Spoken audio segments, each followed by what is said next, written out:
तो नमस्कार, आप देख रहे हैं धा न्यूज और मैं हूं अभिषेक मिश्रा। लोक जनशक्ति पार्टी से जुड़ी हुई एक बड़ी खबर है, अहम खबर है। चिराग पासवान ने मध्यावधि चुनाव की तैयारी शुरू कर दी है और मध्यावधि चुनाव को लेकर अपनी कमेटियों का वो विस्तार करने जा रहे हैं। चिराग पासवान ने सरप्राइज दिया अपनी ही पार्टी के नेताओं को।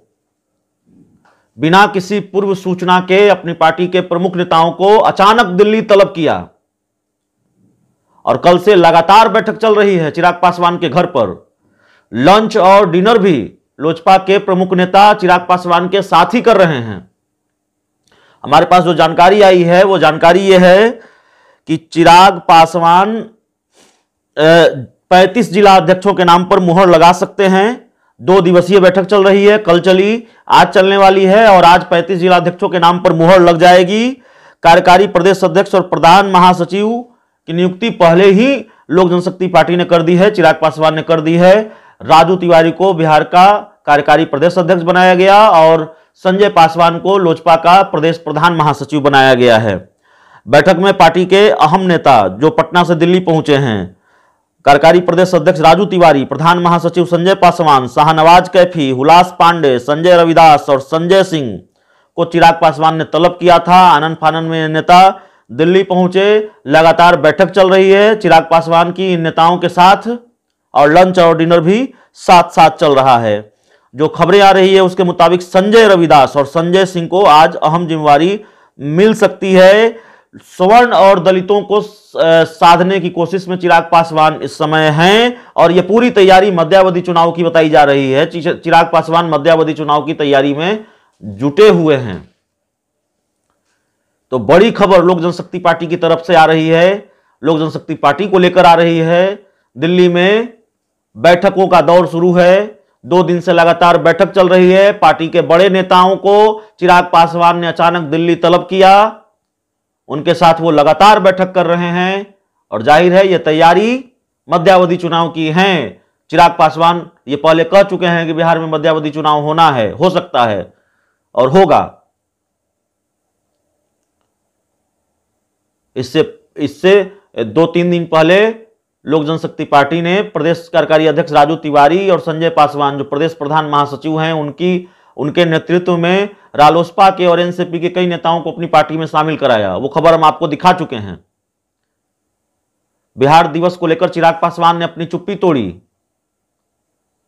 और फिर उसी आक्रामक अंदाज में नजर आए जिस आक्रामक अंदाज में वो विधानसभा चुनाव के पहले या विधानसभा चुनाव के दौरान नजर आते थे। सीएम नीतीश कुमार को ताबड़तोड़ सुनाया, ताबड़तोड़ ट्वीट किया।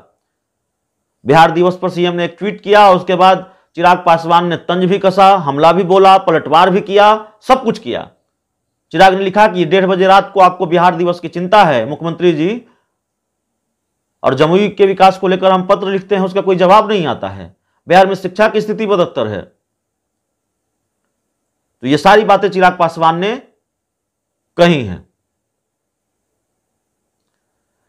तो मानकर चलिए कि आज शाम होते होते एलजेपी की ओर से कोई बड़ा ऐलान सामने आ सकता है, क्योंकि बैठक कितना महत्वपूर्ण है इसका अंदाजा आप इसी बात से लगा सकते हैं कि चिराग पासवान ने, दोबारा मैं दोहरा देता हूं, आप कहेंगे मैं बार बार एक ही बात बोल रहा हूं, चिराग पासवान ने, और यह समझाने के लिए बोल रहा हूं कि बैठक कितनी महत्वपूर्ण है। चिराग पासवान ने अपनी पार्टी के महत्वपूर्ण नेताओं को बिना किसी पूर्व सूचना के अचानक दिल्ली बुलाया और 2 दिनों से लगातार उनके साथ बैठक कर रहे हैं। बैठक के अलावा लंच और डिनर भी साथ ही कर रहे हैं।